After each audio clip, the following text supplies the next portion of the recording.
Toronto, Canada! Did I say California? Yeah. Biden. California's nice too. I was laughing. I got in late last night and I go up to my room and there's a cowboy hat hanging on the wall. Did anyone else notice that? Cowboy hat on the wall. I'm not sure I would want to do some kind of DNA testing with that hat. You know, I don't know about you, but I don't know. It comes off, I checked, okay? So I had the pleasure of meeting Sheila Fejeron in February out at BUILD in Africa. That was an absolutely amazing event. And I asked Sheila to mentor me. And you can see today on stage why. She's just, what a blessing. Like really, after you have spoken, what else needs to be said, right? Except for John with his incredible tips about production. So I am here today from Toronto, Canada. I run a big team up there. Obviously didn't start that way. So I'm 10.5 years in the business. We have over 55 agents on the team now. And our production usually is between about 400 and 500 deals. So it did not start this way. Okay. So that's not coming up right now, but that's cool. We're like 23 people FLQA. Okay, clicking again. Clicking again.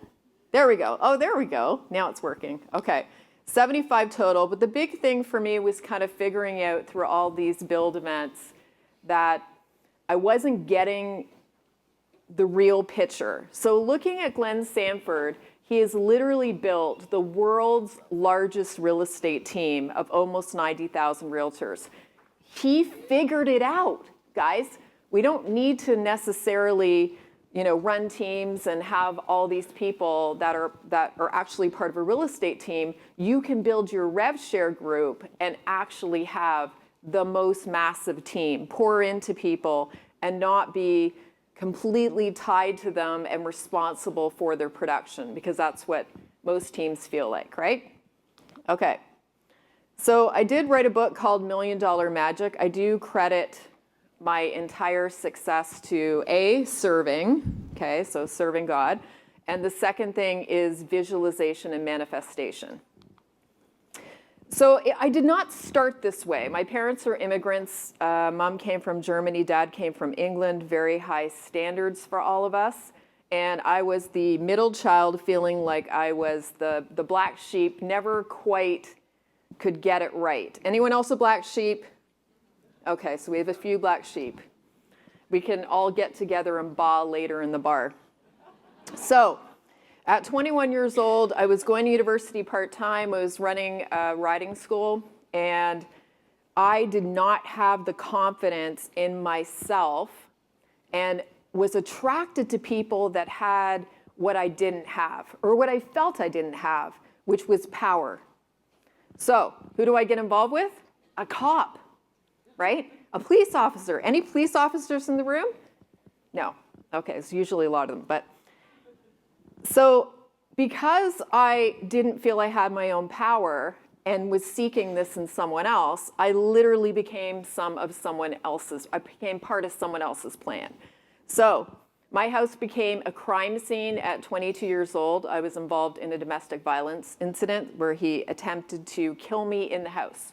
So shooting bullets through the house, I had to call the police on the police. And the crazy part is that I was forced to testify, and he was still allowed to work as a police officer. So as a result of that, I flew away. He was threatening myself, my life, my family, and I flew away. I left the country for about 18 months. So I flew away to Australia, and while I was doing this, I felt like I couldn't trust myself. Anyone ever feel like you can't trust yourself, right? Like, what is wrong with me? I thought I was reasonably intelligent, but somehow I'm making all these poor choices. So I started praying.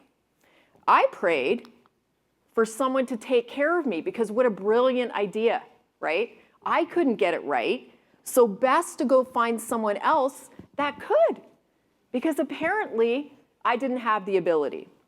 So be very careful what you wish for. You will get exactly what you are putting your focus on, as Sheila says. So I met a very talented man, 18 years older than myself, very well off, right? And together we had my incredible daughter, and I would certainly never, ever, ever go back and rejig that situation. She's like an incredible blessing in my life. So through being with him, he had a very, very high level of expectation for everyone around him. And I was able to, by looking at him and the way that he was treating me, understand that I had work to do myself. So he mirrored back to me what I needed to do, and I did that work on myself. Now, we're a constant work in progress. Anyone a work in progress? I feel like to the day I die, I will be a work in progress.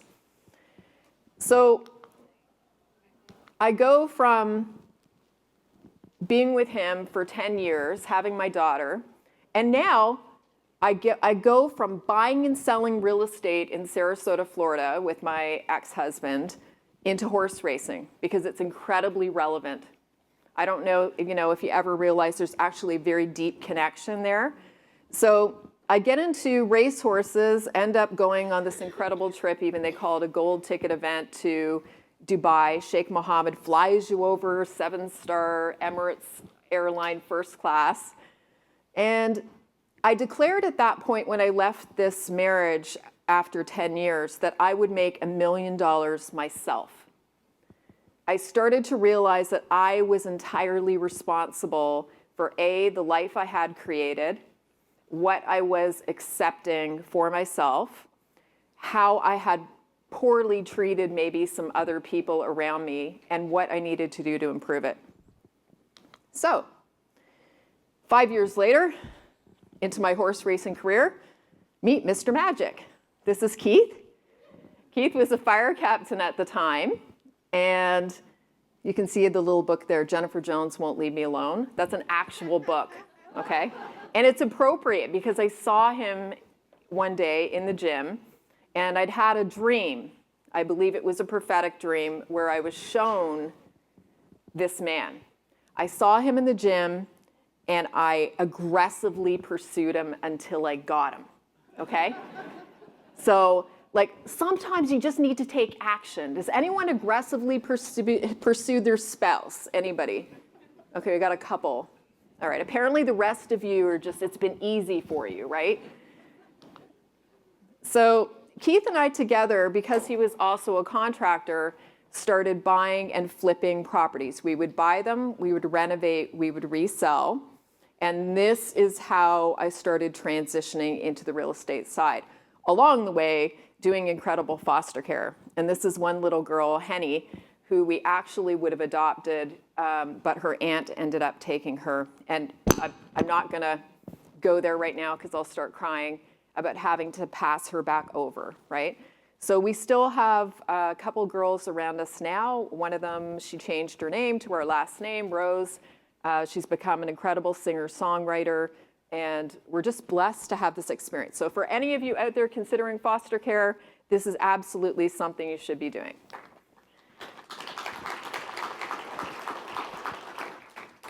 So I remember an intuitive person years ago saying to me, I don't see you doing this horse racing thing. I see you doing real estate.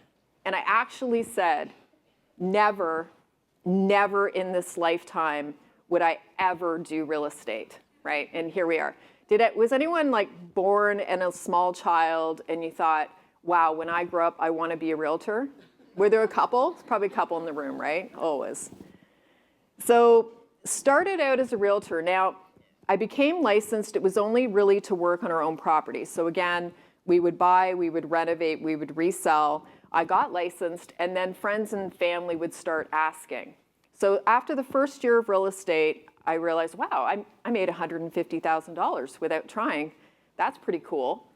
So I made an intention for the second year and said, second year, I will make $500,000. right? So that happened. That was even cooler. And made the next declaration, I will make $1 million in my 3rd year. So $1 million gross commission income as a single agent back 10 years ago with I think my average price point was about 500, 520. So I go ahead and move up to this new area where we bought a property. So we knew no one. And in that area, there were 3 very dominant realtors that had been around in the area for 25, 30 years. So moving up into the area, I took a couple of different approaches to actually getting business. And these are things that I would recommend to you. So one, I would drive the lakefront every single day. I would sip my Canadian Tim Hortons coffee, okay? And it would be 30 minutes one way and 30 minutes the other. And I would literally drive and visualize my signs in front of every property. And I would declare, I am so grateful all these buyers and sellers are mine. Well, a year later, you could drive that lakefront and almost every single listing and almost every single buyer along that road was actually mine. I did make over 1.1 million gross commission income, right?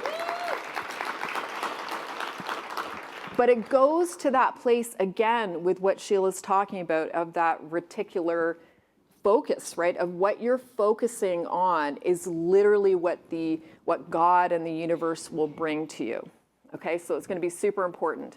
A couple other things that we did to get business going, promoting and spotlighting businesses. Now, I know a lot of you already do this, but it's so important. This is a free thing to do in a tough market. Get out and promote others. When you promote others, they want to help you. But don't do it with expectation of return, right? There is a law of reciprocity, right? When you give to people, they want to give back. However, this has to come willingly from your heart where you do not expect anything back from that particular person. The more you do like that, the more will actually come back to you. So the other thing I did is put a list with sign on our lawn. So people don't read signs, right? Who actually reads a sign? No one. Who even reads emails, right? We know that from all the administrators in the room. So we had a list with sign on the lawn, and we would have people going by that would call and say, hey, is that property for sale? Well, actually, that one's not for sale any longer, but we do have these other off-market properties that we have access to. So you host a party in your house, which is what we do. We host a party, we invite all the neighbors over. I'm talking like streets and streets around where you're getting like 100 people to your home, right? And you have conversations with them. You just ask them, what do you do for a living? And they'll say, I do this. And they will naturally, 99% of the time, ask you what you do. So you're not selling yourself as a realtor, but you need that quick, important pitch of how you're actually different than the 99,000 other realtors that they know, right? So what is your unique value proposition? So for me, it was, look, we're investors ourselves, so we're going to look at your property and figure out the cheap and cheerful things that we can do in order to help you net more money. And if you don't have the money to do that, we have access to someone that can lend, and sometimes we actually do those repairs ourselves, and that's included in the commission, okay? So you've got to figure out how you're different. Don't be like everybody else that's out there. The other really big thing that's worked for us was actually these free coffee events. So it does take some money to do these ones. So you would go to, say, a local coffee shop, put like $100 in through the till. You have postcards that are made up, and just like a thank you, pay it forward with your information on it. When people go to the coffee shop and get their coffee, instead of paying, they're actually given this postcard. Well, the number of listings that we have had as a result of doing this quarterly, so we built up to about 7 different coffee shops. This is something that you can do that will automatically generate business because it's just that soft touch and giving without expectation of return. People understand that you're not standing there saying, you know, what are you going to give me, right? Yeah, we've done, oh my gosh, so many events. So parades, community service. We sponsor Demolition Derby. We're sponsoring a race car right now. We like cars. Anybody else like cars? Just all kinds of community events and giving back. So our food bank, right? Our animal shelters. So you've got to be out there actually showing that you're giving back to your community where you serve.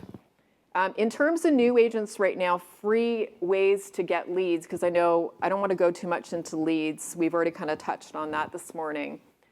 The biggest thing is that you can use Facebook Marketplace, so you can post out EXP ads for free and actually get, even leases, all right? So make sure that you're utilizing that as something free that can be done right now. Obviously, KV Core boosted ads. We had an agent we brought over 4 months ago. He came with no business. He came from another brokerage with red, and he came over with no business. By using KV Core, he actually has 6 listings right now and has just done 4 deals, okay? So it works. You have to believe that it will work. I think, as Brent Gove says, you can argue for it not working, and that's awesome, and you're going to get exactly what you're saying that is going to happen, or you can argue for how it's going to be successful for you, like it is for all these other people, and it will. So, and I think, again, it goes back to that self-development. Even working with so many new agents, we have a boot camp, a proprietary boot camp for our actual team. And what we do is we run all these amazing new agents through it. We get them going in a system and a process. But what we found is their self-development and what they believe about themselves has a direct impact on their money, okay, on how much they're going to earn. So what Sheila's saying about this development, your self-development, doing the work, right? Reading the books, going to trainings. If you don't do that, you are not going to see that income come up. You'll also notice with her schedule, and this is true of most successful people, there's also a health component, a physical component, a wellness component. So for me, that means I run every single morning. I go to the gym, I do 45 minutes on the treadmill, that's my thing. I zone out, right? And I do 1 hot yoga a week. That's just my routine. So if you have trouble doing this for yourself, find someone else that will hold you accountable to show up, right? It's so much easier when you have someone who will kick your rear end. So there's our physical EXP hub. My husband renovated it. He's such a wonderful guy. And these are all the events, trainings.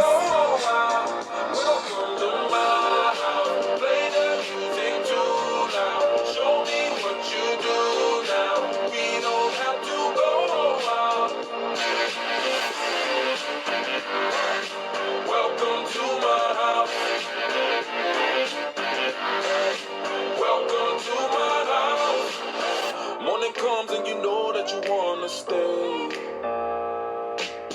Close the blinds, let's pretend that the time has changed. Keep our clothes on the floor, open up champagne. Virtual brokerage, right? You can see there's so much we're doing in person. So we do run Zoom meetings Monday to Friday, 9 to 9:30. We have live dials with cold calling, and that's 9:30 to 10:30. And we do 1 physical meeting a month in person for the team. We also have in-person trainings. And that's also for our organization. So I think you have to get to a place where to have the glue, you need some in-person contact just like we're doing right now, okay? So visualization is real. We're just going to run through one quick little exercise. So just close your eyes for 1 minute. Everyone close your eyes. And now I want you to imagine you're in your kitchen and you're opening up your fridge, and you open the fridge, and on the shelf is a beautiful bright yellow lemon. So I want you to reach in and take the lemon, put it on your counter, and cut it in half. So you're going to hear that noise. You see that, you smell the lemon smell coming off of it. And now take one of the halves, chop it into quarters, and I want you to bring it up to your mouth and bite into it. Okay, now open your eyes. So who here experienced some physical sensation? Right. It's the same thing like going to watch a horror movie at you're at the movie theater and the killer's coming up back behind someone and you're sweating and your heart's racing. Your brain cannot determine the difference between what is real and what is not. Okay? So it's so important that your thoughts are focused on everything that you want to create in your world. Even working out. Who here doesn't want to work out but wants to get 33% of the results, right? Right? Okay, so you just need to take time every day, 15 minutes, sit on your couch, lie on your couch, and visualize doing crunches. You're going to get those abs. You just do the crunches, okay, in your mind, imagine, flex the muscles, 33% of the results. What could be better, right? So good. So one of the things that we use within the team all the time is disc profiling. So obviously with the disc profile, that's how we're determining a team member, right? So for team members, a DI, so who's DI in the room? Most of you would know disc. Yeah, so typically a DI is someone that is going to be a team leader, an individual producer, like they're very strong and dominant, right? So on a team, that can be great, and we also understand that they're not going to stay 9 times out of 10, which is okay, right? You just have to understand they're going to be a great listing agent, they're a great hunter, but they're not necessarily the people that are actually going to take care of and do the detailed work with the client. So very important to understand your disc and understand the client's disc, which leads me to when we have clients we're going to go see. As an example, a couple weeks ago, I went to a big luxury listing appointment in Toronto with one of our agents. So I said to him, okay, what are the clients' names? And we went to LinkedIn and looked them up, right? So husband, big CEO of multiple companies, powerful guy, right? We know in all likelihood his main is a D. His wife, on the other hand, couldn't find anything on her, but did see that she was a high-level dressage rider, which everyone understands the dressage, like the dancing horses? Okay, no? Okay, but they dance. So very detailed, okay? This is someone who's very detailed, very structured. They have a lot of systems and processes. So we know that this person has a lot of C. Well, when we go into that listing presentation, now we know we're balancing for someone that wants us to get to the point and get it done. Just tell me what it's worth, okay? And someone else, the wife, who wants to see all the stats, all the data, fully understand everything, right? So that's the importance of understanding the disc profile for your clients. The other really important one to understand for the clients is the eye accessing cues of NLP. So everybody know what neuro-linguistics programming is? Okay, if you don't, go to YouTube later and put in NLP for sales. This will change your career. You're probably doing a lot of it naturally anyway if you're having success, but this will kind of up you to another level by actually intentionally learning it. So quick little exercise. Okay, everybody turn to your neighbor beside you. And what I want you to do is I want you to look at their eyes, okay? And I want you to ask them a couple questions where they would have to remember something like, where did you last travel to? How old's the roof on your house? Whatever. And then watch where their eyes go. Do they look up? Do they look to the side? Or do they look down? So go ahead.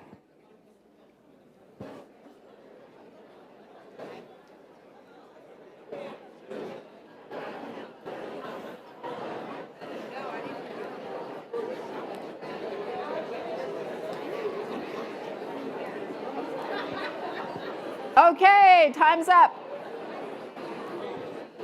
All right.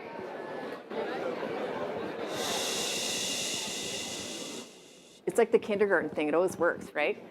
Okay. So who saw their partner's eyes look up? Okay. Who saw their partner's eyes look to the side? Who saw their partner's eyes look down? Okay. So the Coles Notes version of this, and you can go more into detail, but this is what we watch with a client, okay? We ask them, how old's the roof? How old the windows? How old's this? How old's that? If they look up, they're a visual processor. That is what they value the most. They might also use words like, I see that, right? Okay. If they are an auditory person, they will look to the side. They'll also use words like, I hear you, which I use a lot. Okay? If they're kinesthetic, they learn by doing and touching and feeling. Okay? They will use words like, I feel. Okay, those are your little hints. So the truth is that if you had a seller who's visual, but yet when you have an offer, you call them on the phone to present the details, they've lost half of what you said. And how do I know this? Because I failed, right? We had clients where we've done that. We've had an offer and presented on the phone to a divorcing couple. They're both on the run. And a week later, they say to us, you never said that, right? And so really the truth is the DNA is on us. We always say, do you have any DNA on it? We had DNA on that. And then it becomes a quick race because trust and rapport is now broken to see who will fire who first, okay? We got fired. So don't get fired. Don't get fired. So I think the biggest thing within real estate is to remember you have to be your authentic self. At the end of the day, if the message is anything else, you will have 10 times more success than someone else because you're A, authentic. You stop caring what other people think about you. You show up excited and energized and enthusiastic about selling someone's home, right? When we're excited about selling someone's home, they actually have the faith and the belief that that energy is going to deliver the result they want, which is ultimately just to be sold. And just to remember that you need to create that 7-star experience and already be able to predict what the client is going to ask for next. If they call you and ask for something, you have failed them because you have not anticipated a need, right? Okay. So that's me. This is a journey for all of us. And you can come from being an absolute train wreck in life like I was. Okay? I still have my days. Okay? When I go off emotionally, I eat McDonald's. I do. I know it's bad for me and I do it anyway. Okay?